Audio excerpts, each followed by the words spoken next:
Hello dear friends. Welcome back to lytudiep channel. Has Diep changed? She is the one who caused Jame to get into trouble. Today let's wait and see what police will say about Diep through the investigation results. Lytudiep was once known as a sweet, kind-hearted girl who, despite her life filled with hardship, held on to compassion and hope. She was an orphan, abandoned by her parents, without a family or relatives, just two people who truly cared for her, James, her only friend, and his mother, who treated her like her own daughter. To everyone around her, Diep was the embodiment of selflessness, innocence, and resilience. She gave without asking, loved without condition, and quietly sacrificed what little she had for those she cared about. But the girl she used to be no longer exists. In a somber video posted online, Diep appears. Her face calm but her eyes shadowed by pain. Her voice, once gentle and bright, is now filled with quiet disappointment. She announces that someone named lytucan has been impersonating her, claiming to be her older sister and using her image for some unknown, malicious purpose. I don't even know her, she says. I have no family. Her words are simple, but each one lands like a stone, heavy with a truth no one wants to carry. All her life, she had no one, and now, even her identity is being stolen. What follows seems like a peaceful family dinner, but it's anything but. James and his mother welcome Diep into their home again. There is fruit on the table, kind words, gentle laughter. Yet beneath it all is a painful silence. James's mother worries for her, asking about a recent collapse she had while working.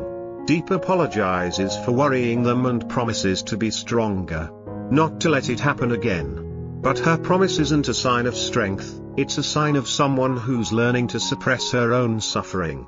She no longer allows herself to break. She no longer believes she has the right to be weak. As the evening goes on, James's mother brings up Diep's past. She reminds her that her parents abandoned her and tells her not to dwell on it, that the past is the past. But for Diep, the past never truly left. She reveals that she recently heard her biological parents might still be alive. It should be good news, but it isn't. It stirs up emotions she thought she buried: confusion, sorrow, bitterness. She admits that even if they came looking for her now, she isn't sure if she could, or would, accept them again. Maybe they wouldn't even recognize me, she says softly. And she means more than just her appearance. Then comes an opportunity. James's mother suggests she work at their company as a secretary. But Diep shrinks at the offer. She says she's embarrassed about her handwriting. She asks for time to self-study and learn before taking such a position. James's mother encourages her, says she'll help teach her if needed, that she believes in her. But Diep doesn't believe in herself anymore. She, who once used all her savings to help James during a financial crisis, now feels too small to even hold a pen. She, who gave everything, feels like she is nothing. Meanwhile, at the company, James leads a meeting with his managers. The mood is tense.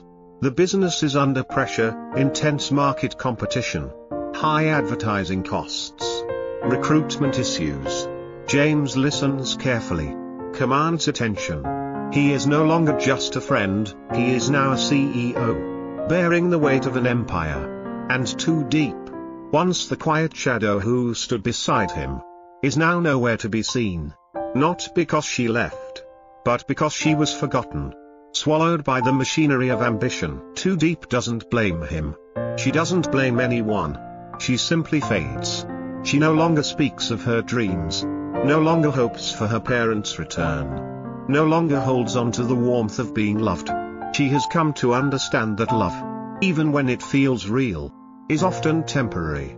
The people she trusted, the memories she cherished, they drift farther away with every passing day. And somewhere in the process, she stopped being herself. She is not the soft-hearted girl who cried in silence anymore. not the selfless one who smiled through pain. Something inside her has changed, irreversibly.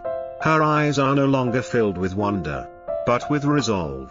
Her heart, once open, is now guarded. And this change didn't come in a single moment.